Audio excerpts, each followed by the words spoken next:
ሐዋርያትና ክርስቶስ ያላቸው ግንኙነት ማለት ምን መሰላችሁ? ሐዋርያት ክርስቶስን ሲያዩት መምህራቸው ብቻ አይደለም፣ ሁሉን ጥለው የተከተሉለት ተስፋቸውም ጭምር። እርሱ ለሕማምና ለጭንቅ ራሱን አሳልፎ ባይሰጥ ዛሬ ተሰብስበን ደስ ልንሰኝበት የምንችልበት ምንም ምክንያት የለም። አሁን ለምሳሌ ወንጌላቱ ስለ እግዚአብሔር የሚያወሩ በክርስቶስ ደቀ መዛሙርት የተጻፉ ናቸው እንጂ ወንጌሉ ተጽፎ ለነሱ የተሰጠ እንዲህ ብዬ ተናግሬ ነበር እንዲህ ብዬ ኖሬ ነበር ብሎ አይደለም ወንጌል የደረሰው። አብረውት ሲኖሩ የነበሩት ደቀ መዛሙርቱን የጻፉት። ሐዋርያትና ክርስቶስ ያላቸው ግንኙነት ማለት ምን መሰላችሁ? ሐዋርያት ክርስቶስን ሲያዩት መምህራቸው ብቻ አይደለም፣ ሁሉን ጥለው የተከተሉለት ተስፋቸውም ጭምር። ስለ ወንጌል አሁንም የሚጠራጠር ሰው አለ። አሁንም ስለ ጌታችን ስለ ኢየሱስ ክርስቶስ ትምህርት ጥያቄ ውስጥ የሚገባ ሰው አለ። ለምን እንደሚገባ ታውቃላችሁ? ማስረጃ አጥቶ አይደለም።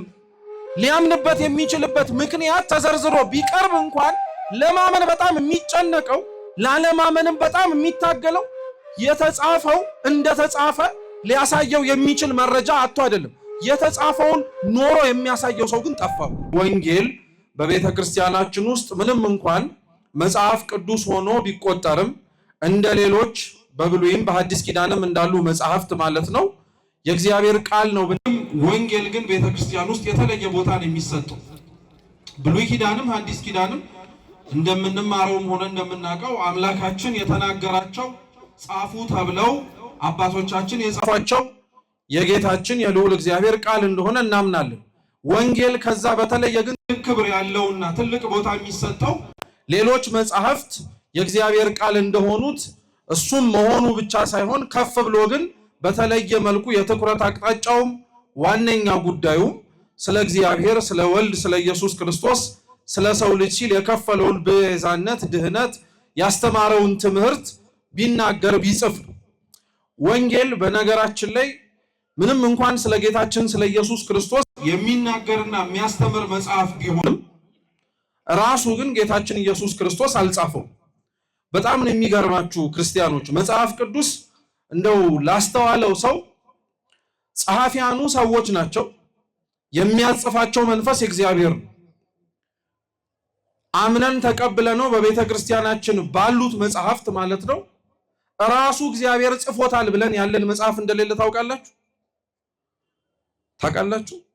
አሁን ለምሳሌ ወንጌላቱ ስለ እግዚአብሔር የሚያወሩ በክርስቶስ ደቀ መዛሙርት የተጻፉ ናቸው እንጂ ወንጌሉ ተጽፎ ለነሱ የተሰጠ ራሱ ጌታችን ኢየሱስ ክርስቶስ ብዕር ይዞ ብራና አስዳምጦ ራሱ የራሱን ታሪክ እየጻፈ እንዲህ ብዬ አስተምሬ ነበረ፣ እንዲህ ብዬ ተናግሬ ነበረ፣ እንዲህ ብዬ ኖሬ ነበረ ብሎ አይደለም ወንጌል የደረሰው።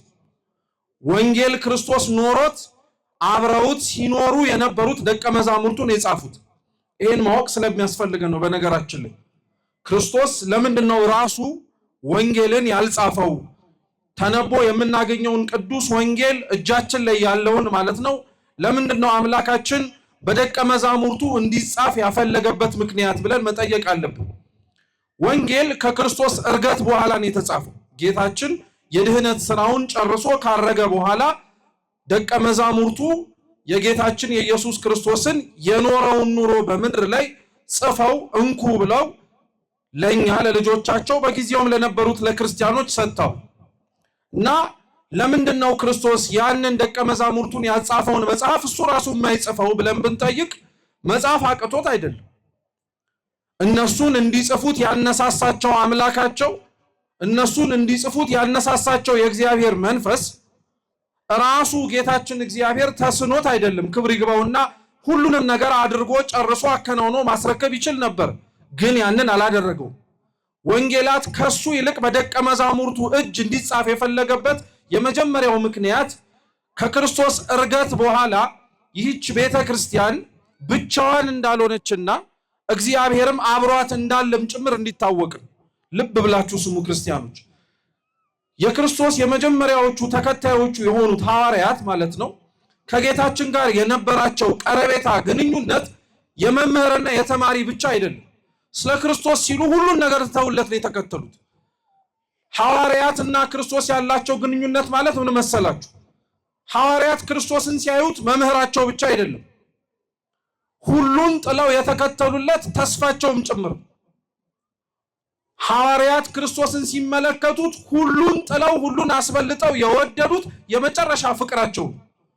ስለዚህ አብረውት በነበሩባቸው በ3 ዓመት ተኩል ቆይታዎቻቸው ላይ ማለት ነው ከክርስቶስ ጋር የዋለበት ውለዋል፣ ያደረበት አድረዋል። ማረግ ያለበትን ነገር በሙሉ ሲያረግ በሚችሉት በአቅማቸው እስከ መጨረሻው ድረስ ለመታመን ሞክረው ታምነውም ጭምር ተገኝተዋል። እና ክርስቶስ የሐዋርያት ሥራ ምዕራፍ 1 ላይ ወደ መጣበት ወደ ላይ ወደ ክብሩ ወደ ዙፋኑ ሊያርግ በነበረበት ጊዜ ላይ ሐዋርያት በጣም አዝነው ነበር። ምክንያቱም ሁሉን ጥለውለትና ተስፋ አድርገውት የነበረው አምላካቸው አሁን ሊሰናበታቸው ወደ ላይ ጥሏቸው ሊሄድ ነው። ስለዚህ ተስፋ ሰጣቸው። እስከ ዓለም ፍጻሜ ድረስ ከናንተ ጋር ነኝ አላቸው። ሊያርግ ነው፣ ወደ ላይ ወደ ሰማያት ሊወጣ ነው። በዛው አንጻር ደግሞ እስከ ዓለም ፍጻሜ ከነማን ጋር ነኝ እያለ ነው? ከናንተ ጋር ነኝ እያላቸው እና ክርስቶስ ወደ ላይ ወደ ሰማያት አርጎም ቢሆን ከነሱ ጋር ለዘላለም እንደቆየ ማወቅ እንዲችሉ እና አብሯቸውም እስከ ዓለም ፍጻሜ ድረስ እንዳለ እንዲረዱ ቅዱስ የሆነውን መንፈስ የእግዚአብሔርን መንፈስ ቅዱስን እልክላችኋለሁ አላቸው። መንፈስ ቅዱስን ተቀበሉ። መንፈስ ቅዱስን የተቀበሉት ደቀ መዛሙርቱም ወጥተው ልክ ክርስቶስ በቃል እንዳስተማራቸው በቃል ማስተማር ጀመሩ። እነሱ በቃል ያስተማሩትን ከመጻፋቸው አስቀድሞ ክርስቶስ በቃል ያስተማራቸውን መጀመሪያ መጻፍ ጀመሩ። ያንን በማድረጋቸው እግዚአብሔር እውነትም ከነሱ እንዳልተለየ አሁንም አብሯቸው እንደሆነ ጥሏቸው በስጋ ወደ ላይ ወደ ሰማይ ይሂድ እንጂ ቅዱስ የሆነው መንፈሱ ግን ከነሱ እንዳልተለየ ማወቅ ይቻል ዘንድ መጻፍ የሚችለውን ይህንን ወንጌል እነሱ እንዲጽፉት አደረገ። አንደኛ ለምን እግዚአብሔር አሁንም በእነሱ እጅ እንዲጻፍ ፈለገ? ይሄን ክርስቲያኖች ጠንቅቀን ማወቅ ያለብን ለምን መሰላችሁ? እኛ ያለንበት ቤተ እምነት ውስጥ ወረደ ብለን የምንቀበለው የሆነ መጽሐፍ የለም። እየሰማችሁ ነው? ተጽፈው ለተጻፉት መጽሐፍትም ባለቤት ሆነው ሊጠየቁ የሚችሉ እንዳሉ አምነን እንቀበላለን። እና ያንን ያደረገበት እግዚአብሔርም ምክንያቱ ምን እንደሆነ መረዳት አለብን። ልክ ወንጌላት የተጻፉበት ምክንያት ክርስቶስ ከእርገቱ በኋላ ጥሏቸው እንዳልሄደ ማሳያ ምስክር እንዲሆን ቅዱስ መንፈሱ እነሱ ጋር እንዳለ ማወቅ እንዲችሉ እንዳጻፋቸው ሁሉ እንደዚሁ ሁሉ ከዛ ውጪ ያሉትን የሐዋርያት ሥራንም ሌሎችም የአዲስ ኪዳን መጽሐፍት ሲጻፉም የተጻፈበት ምክንያት አለ። የሐዋርያት ሥራም የተጻፈበት ምክንያት ተመሳሳይ ነው። እንዲያውም የሐዋርያት ሥራ ራሱ መጽሐፉ ራሱ በነገራችን ላይ ብዙ አይነት መጠሪያዎች አሉት። እኛ ጋር የደረሰው አብዛኞቻችን የምናውቀው በአማርኛ የሐዋርያት ሥራ ነው። እስኪ የሐዋርያት ሥራ በሉ። በግዕዙ ገድለ ሐዋርያት ማለት ነው። ይሄ መጠሪያ አብዛኞቻችን የምናውቀው መጽሐፍ ነው። ከዚህ መጠሪያው የሐዋርያት ሥራ ተብሎ ከሚጠራው መጠሪያ ውጪ ግን ሊቃውንተ ቤተ ክርስቲያን እንደ መጽሐፉ ጠባይ የሰጡት አምነን የተቀበልነው ስንት ወንጌል ነው? 4 ነው። የማቴዎስ፣ የማርቆስ፣ የሉቃስና የዮሐንስ ወንጌል ነው። የሐዋርያት ሥራን ግን 5ኛው ወንጌል ይሉታል። ለምን መሰላችሁ? ወንጌል ጌታችን ኢየሱስ ክርስቶስ በምድር ላይ ሆኖ ያስተማረው ትምህርት ነው። እሱ ራሱ እንዲህ ሁኑ፣ እኔ እንዲህ እንዳደረኩኝ እናንተ እንዲያድርጉ፣ እኔ እንዲህ እንደሰራው እናንተ እንዲስሩ፣ ይሄ ይመጣባቸዋል፣ ይሄ ይሆንባቸዋል፣ እኔ እንዲህ ሆነብኝ እያለ በምሳሌም በቀጥታ ያስተማረው ትምህርት ነው። በዚህ የማማር ማስተማር ሂደት ውስጥ ክርስቶስ ያስተምራል፣ ደቀ መዛሙርቱ ይማራሉ። ልብ ብላችሁ ስሙ። የሐዋርያት ሥራ ላይ ግን ልዩነቱ ምን መሰላችሁ? ሲያስተምራቸው የነበረውና ኑሩ ሲላቸው የነበረው ክርስቶስ ያርጋል። አሁን ወንጌሉን ከመስማትና ከመማር ባለፈ የመኖር ድርሻና ኃላፊነቱ የወደቀው የሰሙት ደቀ መዛሙርት ላይ ነው። ምን ልላችሁ ፈልጌ መሰላችሁ? 5ኛው ወንጌል ተብሎ የሚጠራው የሐዋርያት ሥራ መጽሐፍ ክርስቶስ ያስተማረውን ትምህርት ሕያው ሆኖ ሲኖር የምታገኙበት መጽሐፍ። ቃለ እግዚአብሔር ክርስቲያኖች የሚሰበከው ያለማወቅ ጨለማችንን ድንቁርናችንን አርቆ የማወቅን ብርሃንና ሕይወትን እንድንላበስ ለማድረግ ብቻ አይደለም። ማለትም ቃለ እግዚአብሔር የእግዚአብሔር ቃል ትምህርት የሚሰጠው በቤተ ክርስቲያን ውስጥ በዋነኝነት አለማወቃችን እንዲቀረፍና ያውቃሉ ተብለን እንድንጠራ ብቻ አይደለም። ክርስቲያኖች ወንጌል የተሰበከላቸው ክርስቲያኖች ክርስቶስ ወርዶ ያስተማራቸው ምክንያት የተማሩትን እንዲኖሩ ነው። ምን እንዲያረጉ? እስቲ የተማሩትን በሉ እንዲኖሩ። ወንጌል የተማርከውን መኖር ነው እንጂ እንደተሰበከ አምነህ ብቻ መቀመጥ አይደለም። የሐዋርያት ሥራ የተሰበከው ወንጌል እውነትም እንደሚኖር ማሳያ ነው። ይሄ ብቻ አይደለም፣ አምስተኛው ወንጌል ብቻ ሳይሆን እንዲያውም ቅዱስ ዮሐንስ አፈወርቅ ደግሞ የሐዋርያት ሥራን ምን ብሎ ይጠራዋል መሰላችሁ? የተሰቀለላትን ኢየሱስ ክርስቶስን የሰበከችው የደስተኛይቱ ቤተክርስቲያን ወንጌል ነው ይላል። ክርስቶስ አሳልፎ ራሱን የሰጠው በመስቀል ነው። ያ የክርስቶስ ሕማምና ያ የክርስቶስ መከራ አምልካውና አብራው ለምትኖረው ቤተክርስቲያን የሐዘኗ ምንጭ ብቻ ሳይሆን የደስታዋ ምንጭ ነው እና በክርስቶስ መሰቀል ሕማም ውስጥ እቺ ቤተክርስቲያን ደስተኛ ናት። ለምን? እርሱ ባይሰቀል፣ እርሱ ዋጋ ባይከፍል፣ እርሱ ለሕማምና ለጭንቅ ራሱን አሳልፎ ባይሰጥ ዛሬ ተሰብስበን ደስ ልንሰኝበት የምንችልበት ምንም ምክንያት የለም። ይሄን ይታወቅ ዘንድ ነው መጽሐፈ ምስጢር የተባለ የአባ ጊዮርጊስ መጽሐፍ ላይ አባ ጊዮርጊስ ዘጋስጫ የጌታችን የመድኃኒታችን የኢየሱስ ክርስቶስን ነገረ ስቅለቱን ከነገረ ደብረ ታቦር ጋር እያነጻጸረ ያስተምራል። ምን ይላል መሰላችሁ? በደብረ ታቦር ጌታችን ኢየሱስ ክርስቶስ የምስጢር ደቀ መዛሙርቱ የሆኑትን ያዕቆብን ዮሐንስንና ጴጥሮስን ይዟቸው ወደ ታቦር ተራራ ይወጣል። መልኩ ይለወጣል፣ ፊቱ እንደ ፀሐይ ያበራል፣ ልብሱ ያንጸባርቃል። ይሄን የተመለከቱት ደቀ መዛሙርቱ ከአቅማቸው በላይ ስለሆነ ያዩት መገለጥ ወደፊት ወደ መሬት ወድቀው ሁሉም ይደፋሉ። ድምፅ ይሰማሉ፣ የምወደው ልጄ ይህ ነው እርሱን ስሙት የሚል የእግዚአብሔር አብን ምስክርነት። ይሄ ሁሉ በተከወነበት ክዋኔ ላይ ቅዱስ ጴጥሮስ ምን ብሎ ይናገራል? በዚህ መኖር ለኛ መልካም ነው ይላል። በየት መኖር? ማን በዛ መኖር የሚጠላል? ማን ክርስቶስ ብርሃኑን ባሳየበት ፊቱ እንደ ፀሐይ ባበራበት የእግዚአብሔር አብ ምስክርነት በተሰማበት ተራራ ላይ መኖር ማንም አይጠላም፣ ማንም አይጸየፍም። ደስ ነው የሚለው። የምታዩት ነገር ለመኖር ያጓጓላ። የምትመለከቱት ነገር ሙቱ አያሰኝም፣ ዋጋ ክፈሉ አያስብልም። ይሄንን አይቶ ቅዱስ ጴጥሮስ በዚህ መኖር ለኛ መልካም ነው አለ። ደግሞ እኮ ለኔ ቢል አንድ ነገር ራሱን ብቻ ሳይሆን ሌላውንም ጠቀለለና ለሁላችንም በዚህ መኖር መልካም ነው እንደማለት ነው። እየተመለከትከው ያለው ነገር የሚደንቅ ነው፣ ግን ለኛ በዚህ መኖር መልካም አይደለም። ክርስቶስ ፊቱን እንደ ፀሐይ በማብራቱና በማየታችን ልብሱ አጣቢ ከሚያነጻው በላይ ነጽቶ በመመልከታችን ለነፍሳችን ምን ያገኘነው ነገር አለ?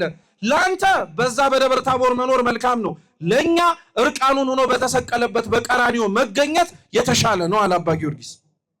ስለዚህ የክርስቶስ ሕማሙ፣ ስቃዩ፣ እንግልቱ ለዚህ ስለተሰበሰብንባት ቤተክርስቲያን ደስታዋ ነው፣ ሐሴቷ ነው። ስለዚህ ጌታችን ኢየሱስ ክርስቶስ ከተሰበከው ወንጌል በኋላ ትምህርት ብቻ ሳይሆን ሕይወት እንደሆነ የምታውቁት በሐዋርያት ሥራ ነው። አንደኛ ማወቅ ያለብን ነገር ነው። ሁለተኛው ስለ ወንጌላት ማወቅ ያለብን ነገር ደግሞ ምን መሰላችሁ ክርስቲያኖች? ወንጌላት ተጽፈው ስንሳለማቸው፣ ተነበውም ስናደምጣቸው፣ ስንሰበካቸው እውነት እንደሆኑ እናምናለን አናምንም? መልሱ እንጂ።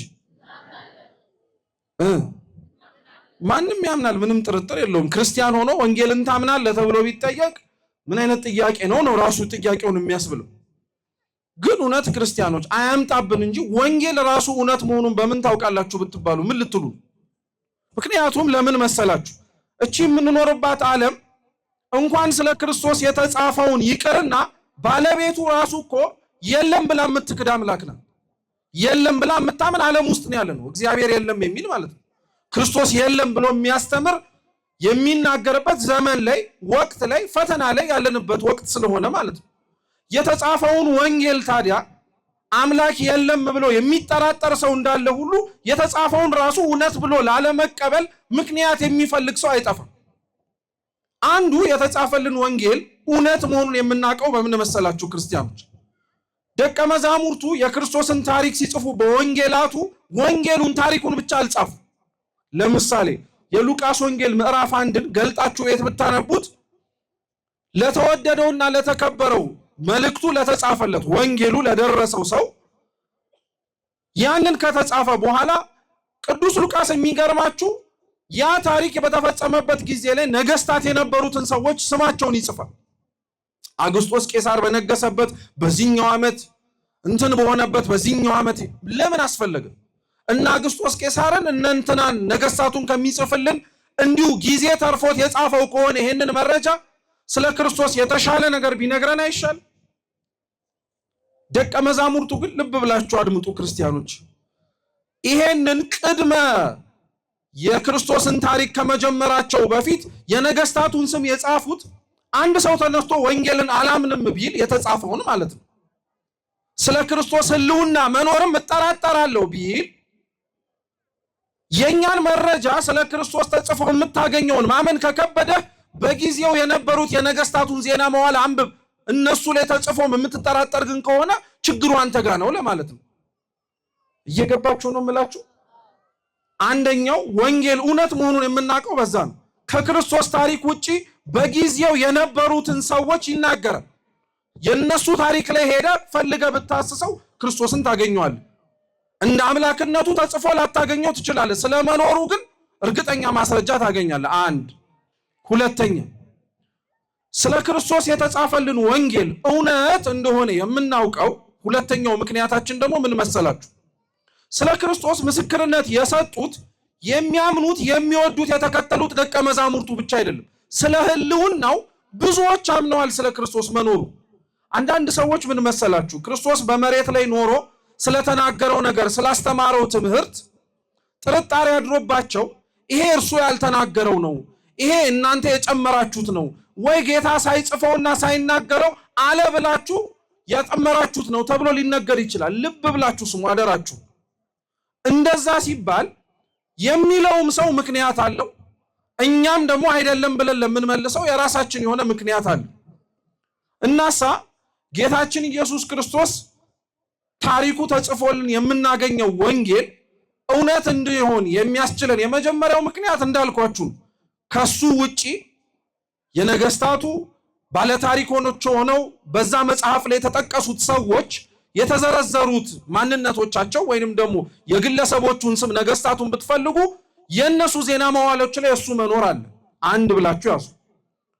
ሁለተኛው እያልኳችሁ ያለውት ስለ ክርስቶስ የተጻፈውን ወንጌል አንዳንዶች የሚጠራጠሩት እሱ ራሱ ስላልጻፈው፣ እሱ ራሱ ቢጽፈው እናምን ነበረ፣ ደቀ መዛሙርቱ ከጻፉት ግን እንዴት ብለን እናምናለን ብሎ የሚጠይቅ ሰው አለ።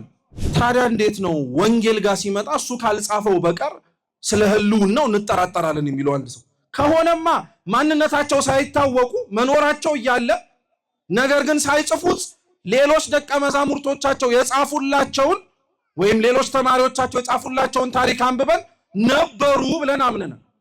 ነገስታት በጊዜያቸው ሲኖሩ የራሱን ታሪክ የጻፈ ማን አለ? ዜና መዋዕል ጸሐፊያን ናቸው እንጂ የሚጽፉላቸው። እነሱ ስለጻፉላቸውና ነገስታቱ በእጆቻቸው ስላልጻፉት አናምንም አይልም ማንም ሰው። ለክርስቶስ ሲሆን ለወንጌል ሲሆን ታዲያ ለምን እንደዚህ እንጠነክራለን? ሁለት ሶስተኛው ወንጌል እውነት መሆኑን የሚያምን እና ለማወቅ የሚፈልግ ሰው ካለ ወንጌላት ላይ ተጽፈው የምናገኛቸው ከተሞች እስካሁን አሉ። ለምሳሌ ኢየሩሳሌም እስካሁን አለች የለች? ናዝሬትስ፣ ገሊላስ፣ ሰማሪያስ እነዚህ ከተሞች እንደ ውሸት ነው ከተባለ ራሱ ምን ይሄን ያክል ውሸት ለመጻፍ ከተማ አስፈጠረ? እሺ ውሸት ነው ታሪኩ ከተባለ ከተማውም ውሸት ሊሆን ነው ማለት ነው? አልነበረም ብለን ልንጠራጠር ነው?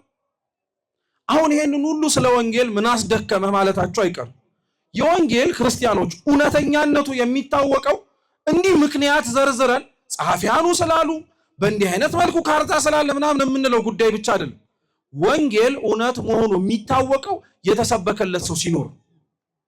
አሁን የተሰበከ የክርስቶስ ወንጌል እንደው በዓለም ዳርቻ በሰሜንም በደቡብም በምስራቅም በምዕራብም አልተሰበከም ማለት እስኪከብደን ድረስ አገልጋዮችም ነዋሪዎችም ክርስቲያኖችም በየአጽናፈ ዓለሙ ዞረዋል።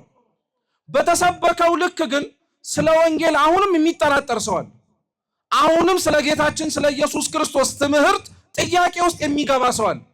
ለምን እንደሚገባ ታውቃላችሁ? ማስረጃ አጥቶ አይደለም። ሊያምንበት የሚችልበት ምክንያት ተዘርዝሮ ቢቀርብ እንኳን ለማመን በጣም የሚጨነቀው ላለማመንም በጣም የሚታገለው የተጻፈው እንደተጻፈ ሊያሳየው የሚችል መረጃ አጥቶ አይደለም። የተጻፈውን ኖሮ የሚያሳየው ሰው ግን ጠፋው። ወንጌሉ በሚሰበክበትና እግዚአብሔር ኑሩት ባለበት ልክ የሚሞክርም ለመኖርም የሚታይም ሰው እየደበዘዘ መጣ። ደሞ አይቀርም። በነገራችን ጨለማው በየሰዓታቱ እየጠነከረ ጨለማው ከ12 ሰዓት በኋላ እየበረታ እየጠቆረ እንደሚመጣው ሁሉ ዘመንም እንዲህ ነው። ክርስቲያኖች እየጠቆረ እየጨለመ ስለ ወንጌል ሰው ሊኖረው የሚችለው ጥያቄ እየቀነሰ አይመጣም፣ እየጨመረ ነው የሚመጣው። መቀነስ የምትፈልግ ከሆነ ማስረጃዎች ሊሆኑ የሚችሉ ጥቅሶችን፣ መጽሐፍትን፣ ሌሎች ነገሮችን በማምጣት ብቻ አይደለም የምታሸንፈው። ስለ ወንጌል እውነተኛነት ሰው ሊያውቅ የሚችለው የሚኖር ሰው ሲታይ ነው የተሰበከለት። ለዛ ነው ደቀ መዛሙርቱ ስለ ክርስቶስ በጻፉት በእያንዳንዱ ወንጌላቸው ላይ እነሱ እንዴት ከእግዚአብሔር ጋር እንደተገናኙ ይናገራሉ። ለምሳሌ ቅዱስ ማቴዎስ አንዱ ነው። ማቴዎስ ጌታችን ኢየሱስ ክርስቶስ ከመረጣቸው ከ10 ደቀ መዛሙርት መካከል አንዱ ነው። ቅዱስ ማቴዎስ በቀደመ ግብሩ ክርስቶስን ከመከተሉ በፊት ማለት ነው ቀራጭ ነበረ። ቀራጭ አሁን ባለው በዘመናዊው ቋንቋ እንጥራው ካልን ግብር ሰብሳቢ ማለት ነው። ለመንግስት ግብር እየሰበሰበ የሚቀርጥ የሚሰበስብ የሚሰጥ ሰው ነው። ማቴዎስ ስራው ሙያው ከብዙ ሰዎች ጋር ያገናኘዋል። ልብ ብላችሁ ስሙ። ሲጀመር ቀራጮች የሚባሉ ሰዎች የጥንት ከተሞች አጥራቸውን፣ ቅጥራቸውን፣ ድንበራቸውን ለማስከበር ሲሉ ትላልቅ ግንቦች ይገነባሉ። ጠላት እንዳያጠቃቸው ማለት ነው። ኢየሩሳሌም እስካሁን ድረስ የቆየ ግንብ አላት፣ ጠላቶች እንዳይገቡባት እሷም ድንበሯን እንድታውቅ የሚያረጋት። እና ቀራጮች በሩ ላይ ነው የሚቀመጡት። ለምን? የሚወጣውንም የሚገባውንም ሰው ቀረጥ ለመሰብሰብ ማለት ነው። ማቴዎስ በር ላይ ነው የሚቀመጠው። ስንት ሰው ያያል፣ ስንት ሰው የሚመለከተዋል፣ እሱንም ጭምር። እና ጌታችን ኢየሱስ ክርስቶስ ደቀ መዛሙርቱን ለመሰብሰብ ከ40 ቀን ጾምና ጸሎት በኋላ ሲወጣ የተለያዩ ሰዎችን የጠሩ በሙያቸው እውነት ለመናገር አሁን ላይ ስትመለከቷቸው እውነትም እንኳን ተመረጡ ያስብላሉ እንጂ 12ቱን ደቀ መዛሙርት በተመረጡበት ጊዜ ላይ ብትኖሩ እናንተ እነሱን ራሱ ትጠራጠራቸዋላችሁ። ምክንያቱም አመራረጡን የክርስቶስን ስታዩት ግራም ያጋባል። እናንተ መረጃ ለማድረስ እናንተ ተስፋ ያረጋችሁትን ትልቅ ነገር ለማሳካት በተቻለ አቅም ሰው ሲሆን ምርጥ የሆነውን ብርቱ የሆነውን የጠነከረና የበረታውን ብቻ ሳይሆን ጽኑ የሆነውንም ሰው ጭምር ነው የሚመርጥ። ሰው ከሆነ እግዚአብሔር የመረጣቸውን ደቀ መዛሙርት እስኪ ተመልከቷቸው። አብዛኞቹ ችግር አለባቸው። ወይ ጽናት እንኳን ሊጸኑ ቀርቶ በነጋ በጠባ እንኳን ስለ እምነታቸው መወላወል ራሱ ክርስቶስ ይገስጻቸው ነበር። ተው እያለ ማለት ነው። በጣም ብዙ ችግር ነበረባቸው ለሚያያቸው ሰው ማለት ነው። እና ክርስቶስ ግን መርጦ ሲጠራቸው ህዝቡ ያየውን ችግር እነሱ ላይ አላየም። ልብ ብላችሁ ስሙ። ህዝቡ የተመለከተባቸውን ነቀፌታ አይቶ ላይመርጣቸው ይችል ነበር። እግዚአብሔር እንዴት አይነት አምላክ እንደሆነ ተመልከቱ። በሆነ ሰው የብዙሃን ድምጽ የሚያጸድቅ፣ በሆነ ሰው የብዙሃን ድምጽ የሚኮንን አይደለም። አይገርማችሁ? በጣም እኮ ነው የሚደንቀው። ደቀ መዛሙርቱን ለማስመረጥ ኮሚቴ ተቋቁሞ ክርስቶስን የሚከተሉትን እንምረጥ ቢባል ሲጀመር ለነሱ ድምጽ የሚሰጥ ሰው ይኖር ይሆን? አሁን ማቴዎስን ማን ይመርጠዋል? ቀራጭ እኮ ነው። ናትናኤልን ማን ይመርጠዋል? ምሁረ ኦሪት እኮ ነው። ክርስቶስን መከተል ችግር እንደሆነ የሚያምን ሰው እኮ ነው። እነ ጴጥሮስን፣ እነ እንድርያስን፣ እነ ዮሐንስ፣ እነ ያዕቆብን ማን ይመርጣቸዋል? አሳ አጥማጆች እኮ ናቸው። ድሆች፣ ያልተማሩ ማለት ነው። እነ ታዲዮስን ማን ይመርጣቸዋል? ማንም አይመርጣቸውም ነበር። ስለዚህ ክርስቶስ ድምጽ ሳይሰበስብ ማንን ልምረጥ ብሎ ማንንም ሳያማክር እሱ ራሱ እየዞረ በእግሩ ማስታወቂያ ራሱ እኮ አልለጠፈም። ኑ ተከተሉኝ የሚል ጥሪ ለሌላ ሰው አላስተላለፈም። ራሱ እየሄደ በእግር ይጠራቸው ነበር። እና ማቴዎስ ሊጠራው ክርስቶስ ሲሄድ ቀረጥ እየሰበሰበ ነው። ላይጠራበት የሚችል ምክንያት አለው። ቀራጮች የሙያ ዘርፍ ብቻ አይደለም ክርስቲያኖች። ቀራጭነት በጊዜው በነበረው ሁኔታ ብታዩት ኃጢአተኛ ማለት ነው። ራሱ ክርስቶስ ራሱ ይሄንን ሙያቸውን እንደ ሙያ ብቻ ሳይሆን እንደ ኃጢአትም የሚቆጥርባቸው ማህበረሰብ ውስጥ እንዳለ ያውቀው ነበር። ዛሬም በነገራችን ላይ ሙያቸውን እንደ ሙያ የማንቆጥርላቸው ሰዎች አሉ። ምን ይሄ ሙያ ነው የምንለው? አንዳንዴ ደግሞ ሙያውን ከኃጢአት ጋር የምናያይዘው ቶሎ ብለን እየሰማችሁ ሙያቸውን ቀጥታ ከኃጢአት ጋር የምናያይዘው ሰዎች አሉ። በነገራችን ላይ እንደነዚህ አይነት ሰዎች ራሱ ወደ እግዚአብሔር እንዳይቀርቡ እኛ ራሳችን መሰናክል እንደሆንን ታውቃላችሁ። የሥራ ዘርፋቸውን ነቅሰን አውጥተን እነዚህ ሰዎችማ ኃጢአት ነው ልንል የምንችላቸው ሰዎች አሉ። ለምሳሌ እንደው ለቃል አጠቃቀሙ በጣም ይቅርታ በእኛ አስተሳሰብና አረዳድ ሴተኛ ዳር የሚጸድቅ እኮ አይመስልም። ማናችንም የሚጸድቅ አይመስለንም። ሲጀመር ማንስ ወርዶ እሷን ያያታል? ስናያት ራሱ እኮ ተሰብከን ክርስቶስን እንድናዳምጠው የታደልን ክርስቲያኖች እንደምንሆነው ሄደን እንኳን ምን ሆነሽ ነው ማለት አንፈልግም። በአይምሮአችን ወስነናል እሷማ ጸድቅም ብለን። ማን ፈረጃ አረገ? እግዚአብሔር እኮ እንደነዚህ አይነቱንም አንስቶ ታሪክ መለወጥ ይችላል። እንዴት አወቅ የምትሉ ከሆነ እነ ቅድስት አትናስያ ለዚህ ምስክር ናቸው። ትላንትና በቅድስና በንጽህና ትተዳደር የነበረ ነገር ግን ሀብተ ፍቅር ወይ የንዋይ ፍቅር አሳስቷት የዲያብሎስ አጽቅ ነድፏት በቃ ከአቅሟ በላይ ሆኖባት በጣም ቅድስት የሆነችው ቅድስት አትናስያ ዘማዊ ነበረች። ሰውነቷን እየሸጠች የምትኖር እኛ መኮንን ነው ግብራችን። ሊጸድቁ አይችሉም። በእኛ ደቀ መዛሙርቱም እንደዛ ናቸው። እና ማቴዎስን አየው ክርስቶስ ሲገባ ሲያልፍ ማለት ነው። እና ማቴዎስን ተከተለኝ አለ። እና ማቴዎስ የሚገርማችሁ ተከተለኝ ሲለው ዝርዝር ሀተታዎችን አልጠየቀም። አሁን እኔ ይሄንን ስብከት ማለት ነው ለምስካውን የተማራችሁትን ትቼ በስመ አብ ወልድ መንፈስ ቅዱስ እንደምን አደራችሁ ብዬ ደህና እግዚአብሔር ይመስገን ብላችሁ ተከተሉኝ ብላችሁ እንደምትሉት ወዴት ለምን ማን አንተ? እውነት እኮ ነው። ደግሞ ጥያቄውም ተገቢ ነው። ምክንያቱም ክርስቶስ ማቴዎስን ተከተለኝ ሲለው ወዴትም ለምንም አላለም። ምክንያቱም ጆሮ የሰጠውና ና አብረኸኝ ብሎ የሚጠራው ሰው አልነበረ። በጣም ሰው የራባቸው ሰዎች አሉ ክርስቲያኖች፣ በጣም ሰው የተጠሙ እኛ መካከል እንኳን የተገኙ እና ማቴዎስን እንዲህ ሲለው አብሮት ሄደ። እዛው የቁም ተስካሩን የምሳ ግብዣ አድርጎ ቤቱን እንደከፈተ ጥሎት ሄደ።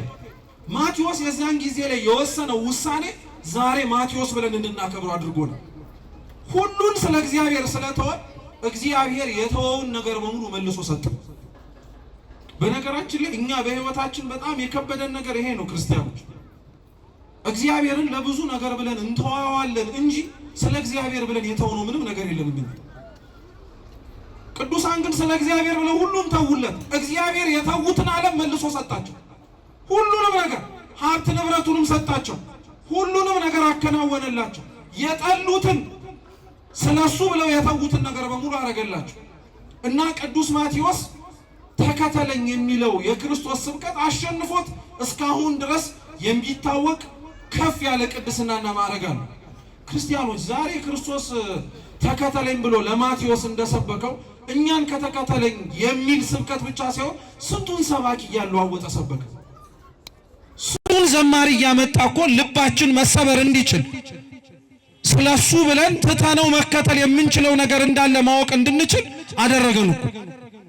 አብዛኞቻችን ግን አሁንም ሌላ ዘመን እንጠብቃለን። የተሻለ ሊተውለት የሚችል ምክንያት እንዳለ ማወቅ ጀመረ። ክርስቲያን ማለት ይሄ ነው። በነገራችን ላይ ልብ ብላችሁ ስሙ። መኖር ማንም የሚጠላ የለም። መኖር ማንም የሚጠላ የለም። ሁላችንም መኖር እንፈልጋለን። የተሻለ ነገር እንዲኖረን መመኘት እንናፍቃለን፣ እንመኛለንም ጭምር። ክርስቲያን ግን ማለት ምን መሰላችሁ ክርስቲያኖች? ሊኖርለት የሚችል ምክንያት ቢኖረው ሊሞትለት የሚችልበት የተሻለ ምክንያት እንዳለው የሚያውቁ ሰማዕታት ማለት እነዚህ ናቸው። ሊኖሩለት የሚችሉት እኮ ምክንያት አይጠፋቸው። ሕይወታቸው እንዲቀጥል ሊያደርጉበት የሚችሉበት በቂ ምክንያት በደንብ ነው ያላቸው። ግን ሊሞቱለት ሕይወታቸውን ሊሰጡለት የሚችሉበት የተሻለ ምክንያት እንዳለ አመኑ።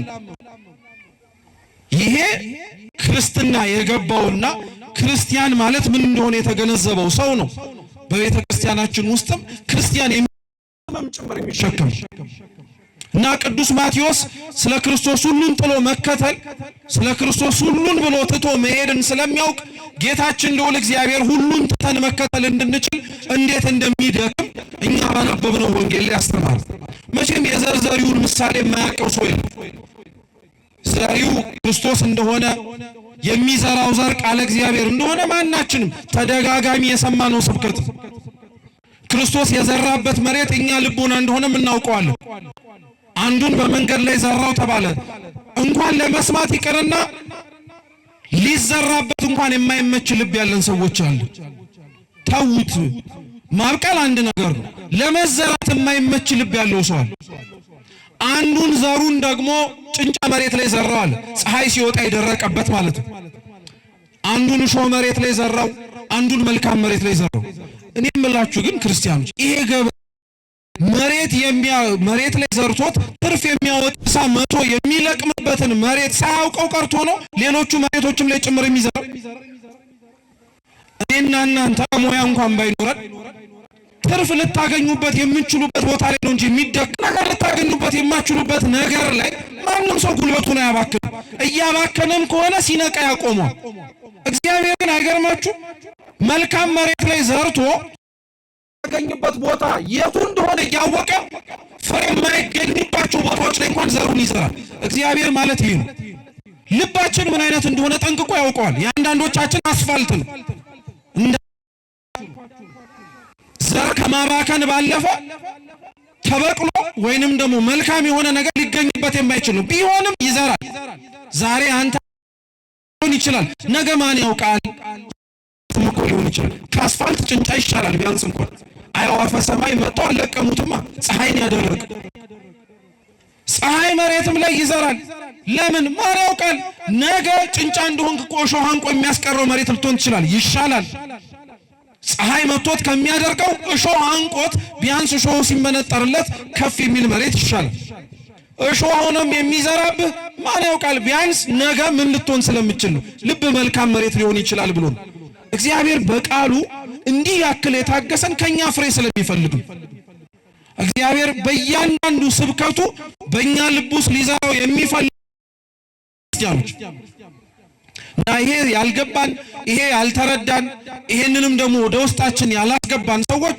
ትምህርትነት ባለፈ ሌላ ነገር ሊሆን የማይችል ይመስለናል ለዛ ነው ጌታችን መድኃኒታችን ኢየሱስ ክርስቶስ ዘር ተዘርቶባቸው ዘሩ ደግሞ ፍሬያማ የሆነባቸውን ቅዱሳኑን ሲያከብራቸው እናያለን ቅድስና እንደምናወራው በነገራችን ላይ በጣም ቀላል አይደለም እንደው በሆነ ግን አይደለም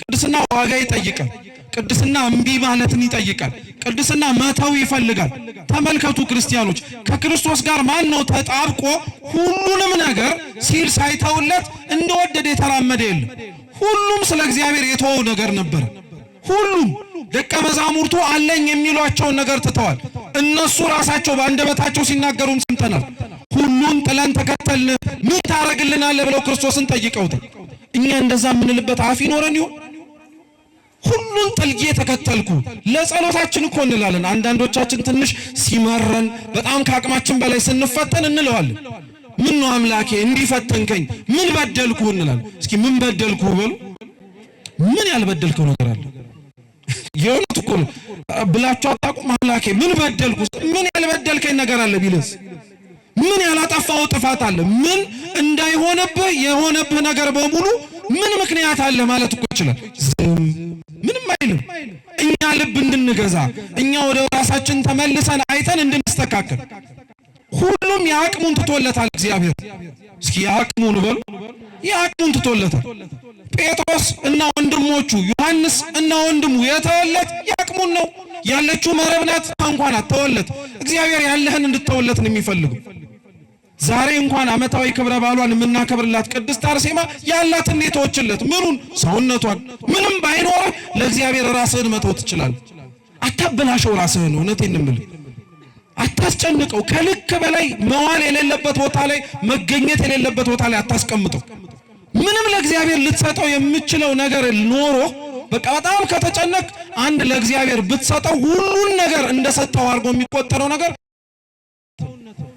ሰማዕታት ምንም ሊሰጡት የሚችሉት ነገር አልነበረም ሀብታቸውን ተውለት ንብረታቸውን ተውለት የተቀመጡበትን ከፍ ያሉበትን ዙፋን ዝቅ ብለው ተገኙለት ይሄ ሁሉ በቂ አልነበረም እግዚአብሔር ፍቅሩ እንዲህ ያደርጋቸዋል ክርስቲያኖች የእውነት ተሰብከን የእውነት የሰማነው ቃል እግዚአብሔር ፍሬ ሲያፈራ እናንተ ለእግዚአብሔር የምትጠይቁት ሳይሆን እኛ ተመልሰን እግዚአብሔርን ምን ላርግልህ ማለት እንጀምራለን በጣም ሰው ሲወድ በጣም ከአቅሙ በላይ በሰው ፍቅር ሲጨነቅ እኮ አንድ ሰው ምን ልሁንልህ ምን ላርግልህ የሚል ሰማዕታት ማለት እንዲህ ናቸው ምን ላርግልህ ሀብቱን ንብረቱን ሁሉን ነገር ተውኩልህ ይሄ ግን በቂ አይደለም እኔን ውሰደኝ ይላል መከራ ጭንቅ ባለበት ቦታ ስለ ክርስቶስ ሲሉ ዋጋ ለመክፈል ይሰደዳሉ።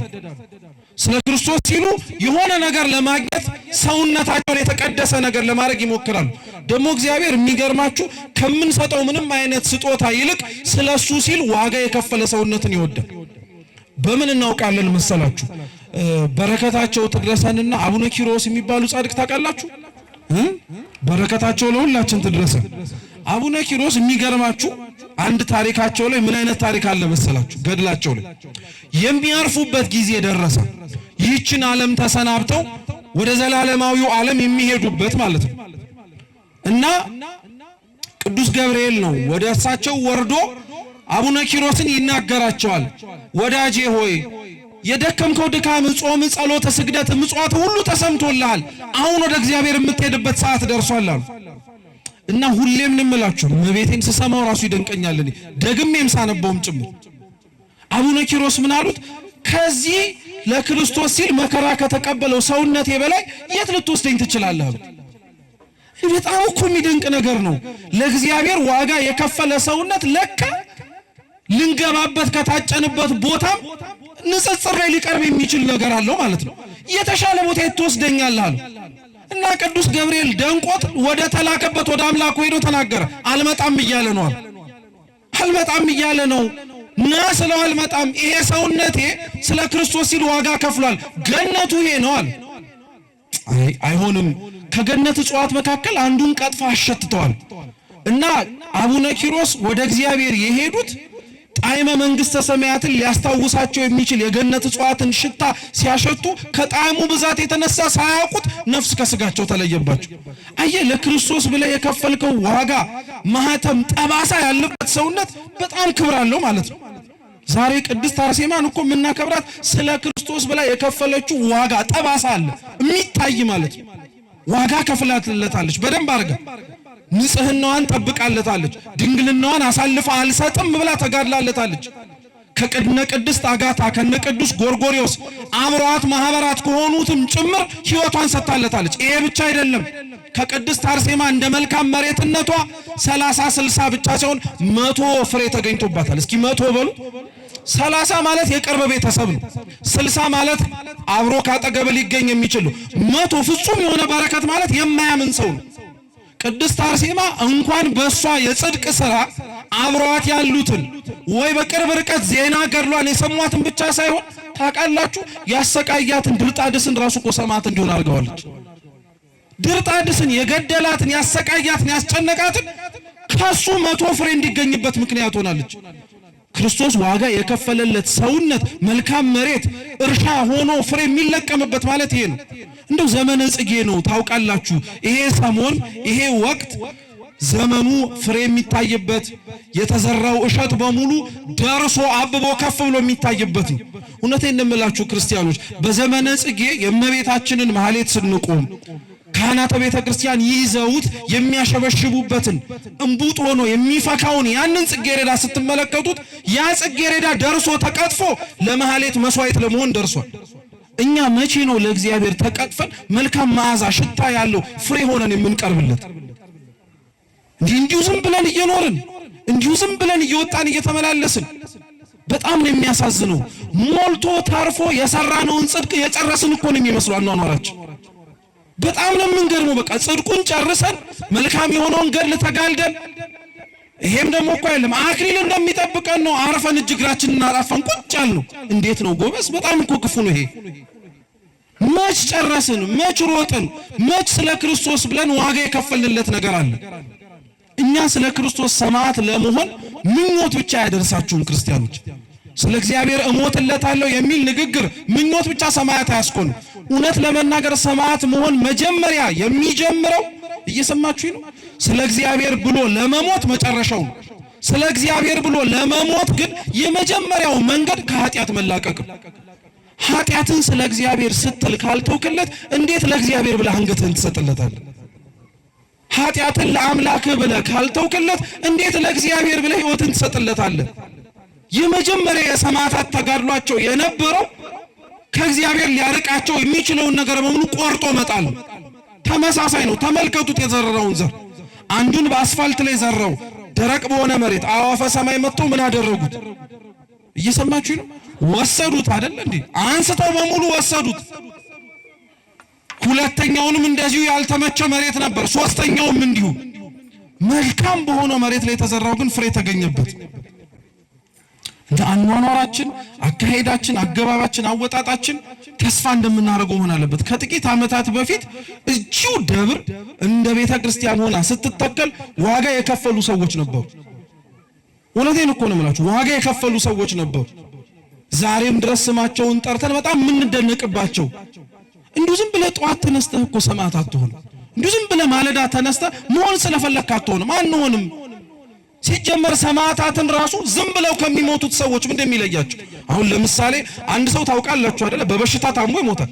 ካንሰር ይዞት፣ ጉንፋን ይዞት፣ እባጭ፣ ስብራት ወዘተ ተርፈ ይዞት በዚህ ምክንያት የሞተ ሰውና ስለ እግዚአብሔር ብሎ የሞተ ሰው ምንድነው ልዩነቱ? እነዛ ሰዎች በበሽታ ሞቱ ብለን የምንናገረው፣ ሰማዕታትን ግን በሽታ ሳይሆን የገደላቸው ስለ ክርስቶስ ፍቅር ሲሉ ሞቱ ነው የምንለው። አብዛኞቻችን እኮ የኃጢአት በሽታ የገደለን ሰዎች እንበዛለን። ስለ ክርስቶስ ፍቅር ብለን ተንበርክከን ራሳችንን የሰጠነው ካለ መኖር ይልቅ ይሄን ጠንቅቀን ማወቅ አለብን። ክርስቲያኖች እባካችሁ እያንዳንዱ ስለ እግዚአብሔር ብለን የምንከፍላት ጥቂቷም ይሁን ትንሿ ነገር እግዚአብሔርን ታስደስተዋለች። ብርቱ የሆነ ተዋጊ እግዚአብሔርን ይፈልጋል። ከኃጢአት ጋር እስከ ደም ጠብታ እንድንታገል ተነግሮናል። እና የሰማዕታትን የጻድቃንን የደናግላንን ክብረ በዓላቸውን አስበን ስንገኝ እውነቴን እንደምላችሁ ክርስቲያኖች በረከታቸውን ከመለመን ከመናፈቅ ባለፈ እነሱን መስለን ለመታየት መሞከር አለብን። ቤተ ክርስቲያን ብቻ ናት ታውቃላችሁ እውነተኛ ጻድቃንን የምትወልድ ቤተ ክርስቲያን ብቻና ብቻ። ጥሩ ሰው አይደለም ቤተ ክርስቲያን የምትወልድ። እስኪ ቤተ ክርስቲያን በሉ እንጂ ቤተ ክርስቲያን የምትወልደው ጥሩ ሰው ሳይሆን ቅዱሳንን። ጥሩ ሰውና ቅዱሳን ይለያያል። በነገራችን በጣም ሰፊ ልዩነት ነው ያለው። ቤተ ክርስቲያን እስካሁን ድረስ የምትወልደው ጥሩ ሰዎችን ብቻ አይደለም፣ ሰማዕታትን ቅዱሳንን የምትወልደው።